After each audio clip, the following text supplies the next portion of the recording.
Quiero empezar a resolver el trabajo práctico con los tres transistores, el NPN y el PNP, para que tengan en cuenta algunas cosas. No lo voy a resolver completo, voy a explicar lo más importante, las dudas más comunes que se les pueden ocurrir. Así tratan ustedes de hacerlo o volverlo a hacer si no lo hicieron bien, y lo vuelvo a corregir y vuelvo a mandar algún tipo de nota. Insisto que es un tema sumamente importante digamos, de los temas que vemos en práctica, que son muchos. Este es uno de los que tiene que quedar absolutamente claro, sin duda, sin conflicto. Las pocas cuentas que hay que hacer hay que saber hacerlas, y no puede fallar. Digamos, tienen que de ahora en adelante aprender a hacerlo y usarlo todo el año y por supuesto toda la carrera. Bien. El trabajo les daba un ejercicio con tres transistores, nada más que el del medio es PNP. Un potenciómetro que podía estar arriba o abajo y una llave que podía estar arriba o abajo. Y entonces se les pide que explique qué pasa con cada transistor y cada LED en las 4 combinaciones que hay. ¿Está bien? O sea, el potenciómetro en 2 combinaciones, la llave en 2, da 2 por 2, da 4 combinaciones posibles. A y C, B y C, A y D, B y D. Bien, yo lo voy a usar en base a Livewire porque simplemente me es más fácil explicarlo acá. A ver, la idea no es resolverlo usando el simulador. El simulador nos puede ayudar para ver si vamos bien encaminados o no. Lo tienen que resolver aplicando análisis de circuitos y diciendo de cada paso qué voltaje hay, qué corriente hay y todo eso. O sea, tienen que ser capaces de deducirlo usando lápiz y papel y no un simulador. ¿De acuerdo? Bien. Yo lo voy a hacer correr. El potenciómetro está en A, quiere decir que está arriba de todo. Arriba de todo que este punto esté acá arriba. La llave en C. Este transistor va a estar en saturación con el LED prendido. Este va a estar en saturación con el LED prendido. Este va a estar en saturación con el LED prendido. Cuando pasemos de A a B, los tres transistores pasan a zona de corte. Cuando la llave pasa a D y transistor en A, el primer transistor está igual que antes, no depende para nada de la llave, está otra vez saturado, pero ahora este está en zona de corte y este también, y al revés, con el potenciómetro en B, este va a zona de corte y estos dos van saturados. Bien, eso es a donde tendríamos que llegar. Ahora, insisto, quiero llegar a eso analizando el circuito y no viendo el simulador cómo funciona. ¿Estamos? Bien. Vamos a suponer que el potenciómetro está en A. Entonces, esta parte es como si estuviera conectada acá, que es como si estuviera conectada acá arriba, o sea que esta resistencia estaría conectado directamente a los 12 volts. Va a haber una corriente que pasa por acá. Las cuentas ya las hicimos varias veces, se las voy haciendo de memoria. Si tengo 12 volts y resto 0,7 entre base y emisor, me queda 11,3. O sea, en la resistencia tienen que caer 11,3 volts. Dividido 100K me va a dar 0,113 miliamperes o 113 microamperes. ¿De acuerdo? Bien. El transistor es el 548 con una ganancia de 200. Vamos a utilizar 200 ahora. Entonces, 0,113 multiplicado por 200 es 22,6 miliamperes. ¿Qué sería eso? La corriente que permitiría el transistor que pase por el colector con 0,11 miliamperes de base. ¿De acuerdo? Ahora, ¿cómo sabemos si está en saturación o no? Yo acá vuelvo a repasar. Si el circuito que está acá arriba necesita, por ejemplo, 1 miliampere y la corriente de base permite que pasen 22, el transistor está saturado. Ahora, si la corriente de acá, que necesita el circuito que esté acá arriba, es de 100 mA, si deja pasar solamente 22, no está saturado. Entonces, recuerden que no se puede decir si un transistor está saturado o no, analizando nada más que la corriente de base. Hay que calcular también la corriente que necesitaría el circuito conectado en el colector para saber si está saturado o no. Este, por ahora, después vamos a hacer ejercicios más complicados, este por ahora es el mismo de siempre. La resistencia de un K que tiene los 12 volts menos los 2 volts del LED me dan 10 volts, que dividido un K me da 10 mA. ¿Está bien? Si quiere restar también 0,2, que sería lo que quedaría en un transistor en saturación, serían 12 volts menos 2 menos 0,2. ¿Está bien? O sea, en vez de dar 10 volts exacto, da 9,8, que me daría una corriente de 9,8 mA. Bien, con esa corriente de 10 mA, si la corriente de base me deja pasar 22, deduzco que el transistor está saturado. ¿De acuerdo con eso? Bien. Si el potenciómetro está en B, es como si esta patita estuviera conectado a masa. Entonces, si acá tengo 0 volt y acá está conectado a masa 0 volt, hay 0 volt, no hay ninguna posibilidad de que pase corriente. Al no pasar corriente de base, el transistor está en zona de corte. Cuando está en zona de corte, podemos decir que prácticamente todo el voltaje de fuente caería en el colector. También podemos decir que es como si el transistor no estuviera. ¿De acuerdo? O sea que ahí ya deducimos la primera parte, ¿está bien?, de qué le pasa al transistor 1. En el punto A satura y en el punto B está en zona de corte y no importa la llave, porque la llave influye al segundo transistor y no al primero. De acuerdo. La llave en C, vamos a ponerlo acá arriba. La llave en C quiere decir que este transistor está conectado acá. Está conectado al colector del primero. Entonces, si este primer transistor satura, es casi como si fuera un cable. Como si hubiera un cable entre colector y emisor, como si estuviera conectado a masa. ¿Está bien? Es como si fuera una resistencia muy baja, y entonces prácticamente no cae voltaje. Si queremos ser exactos, caería 0,2 volts, que es lo que cae en un transistor que esté saturado. Entonces, yo le voy a hacer un pequeño cambio, pero es nada más que para que me entiendan. El circuito equivalente sería ese. ¿De acuerdo? Hagan de cuenta si la llave a ustedes les complica también. Listo. Evitamos la llave y decimos que esto está conectado acá. O sea, ese sería el circuito equivalente. La llave conectada en el punto C y el transistor saturado. ¿Qué nos va a quedar? Dos circuitos en paralelo. La fuente sale resistencia y LED a masa.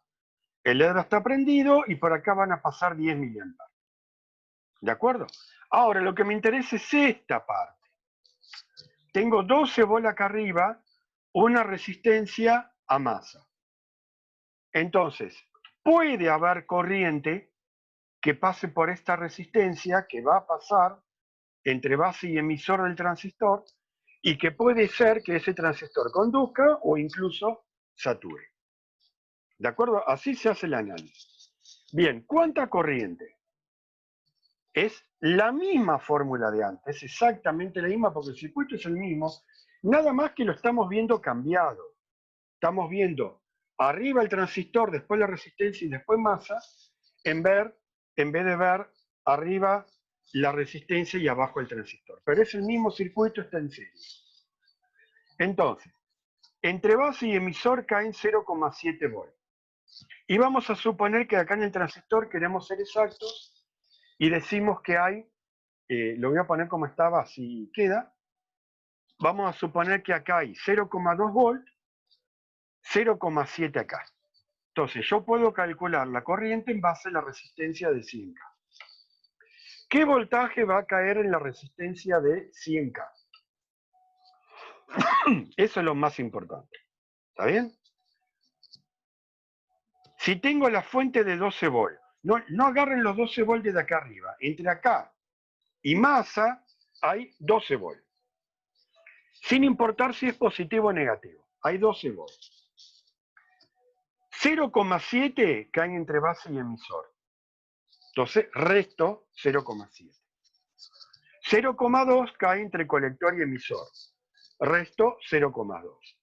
Es 12 menos 0,7 menos 0,2, que es como restar 0,9.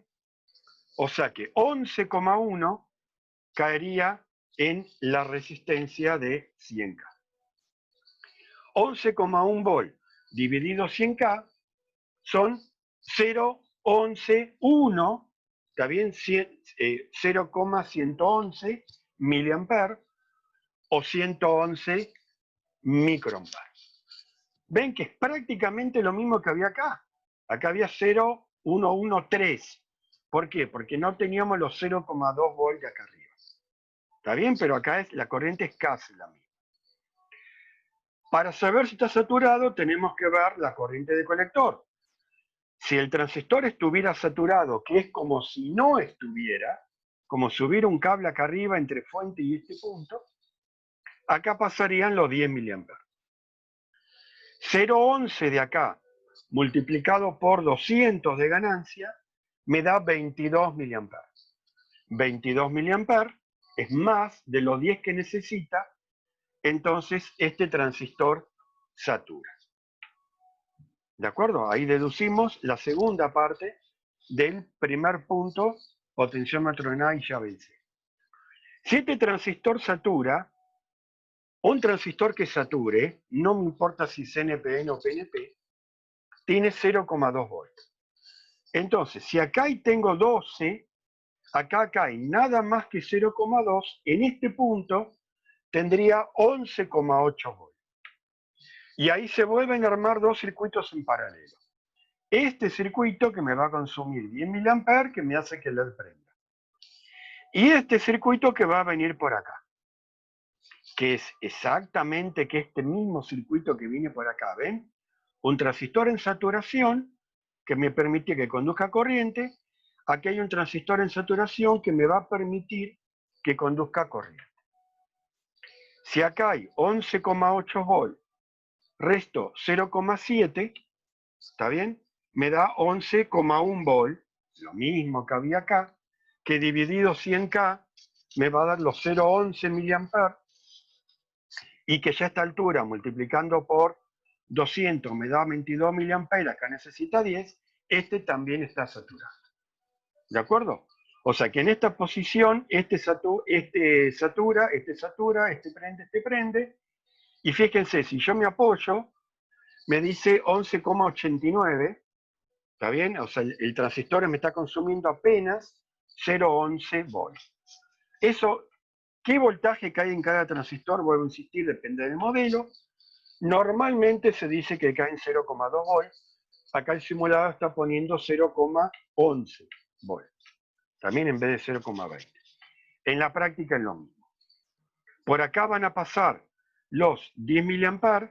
No voy a tener forma de verlo acá. Ahí. Sí, 9,93 miliamperes. Y de este lado van a pasar, ven, los 111 microamperes, que van a ser suficientes para que este transistor sature. Acá hay 71 milivolts, ¿está bien? O sea, hay muy poco voltaje. Recuérdense que el 0,2 sería 200 milivolts. Este transistor está saturado. Bien, el único cambio acá, esta parte la entendieron entre A y B, el único cambio acá es con la llave en D. Es lo único que por ahí alguno se confundió. Si yo tengo el potenciómetro arriba en A esto está en 12 volt. Entonces, este transistor satura y le prende. Acá también hay 12 volt. Es como si esta parte estuviera conectada acá arriba, ¿ven? Estuviera conectada acá arriba. Entonces, si acá tengo 12 y acá tengo 12, no hay diferencia de potencial, entonces no puede haber corriente. Acá la corriente es prácticamente cero, el transistor está en zona de corte. ¿De acuerdo?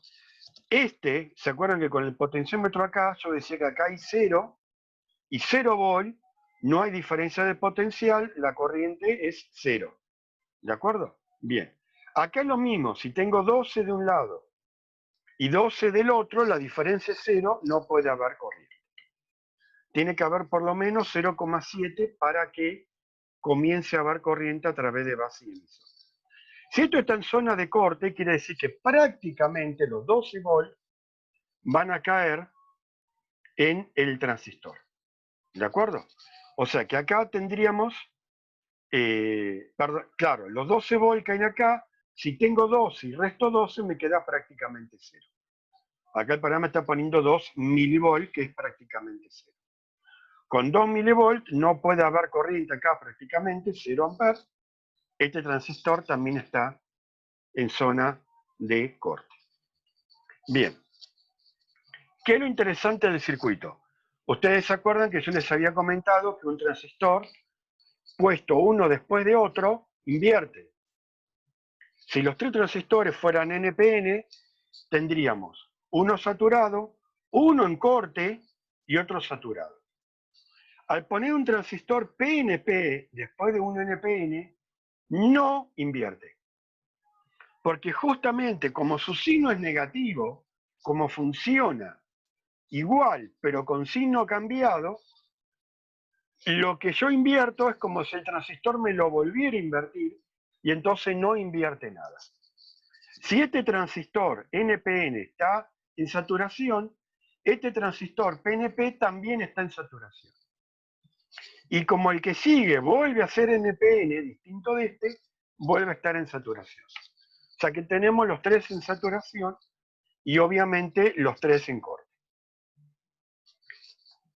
Y con la llave en D ya es otra cosa.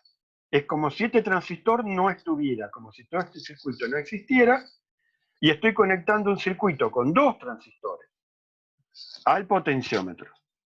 Está bien, con el potenciómetro a masa, este conduce, y con el potenciómetro en fuente, este no conduce. Bien, lo dejo acá. No le estoy escribiendo fórmulas justamente porque se la dije. Necesito que ustedes sean el que lo escriban, el que lo entiendan, el que lo analicen.